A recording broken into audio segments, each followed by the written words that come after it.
Reading candlestick charts. To a beginner, a trading chart looks like chaos. Red and green bars everywhere. But every single candle is telling you a story about buyers and sellers. Once you learn to read them, you can never unsee it. A candlestick is just a simple way to show price movement over a fixed amount of time. That time could be 1 hour, 1 day, or even 5 minutes. One candle represents everything that happened during that period.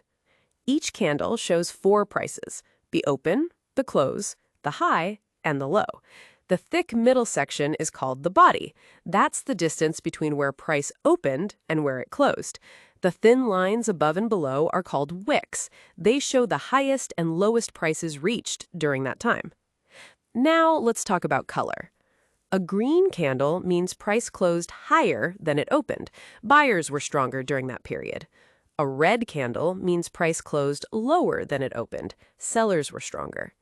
The size of the candle also matters. A long body usually means strong movement in one direction. Buyers or sellers were clearly in control. But a small body with long wicks often means indecision. Price moved up and down, but neither side really won. Think of it like a tug of war that ended almost in the middle. Here's where candlesticks become interesting. One candle by itself does not mean much. The real meaning comes from context. Imagine price has been falling for a while. Then suddenly a large green candle appears. That can suggest buyers are stepping in and pushing back. Or imagine a candle with a long, lower wick. During that period, sellers pushed price down hard. But before the candle closed, buyers fought back and pushed price higher again. That long lower wick shows rejection of lower prices. This is why traders study candlesticks. You are not just looking at numbers. You are seeing human behavior on a chart. Fear, greed, confidence, hesitation. Quick question.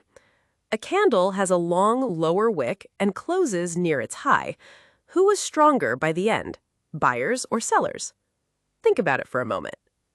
The answer is buyers. Sellers managed to push price down during the period, but buyers absorbed that selling pressure and pushed price back up before the candle closed.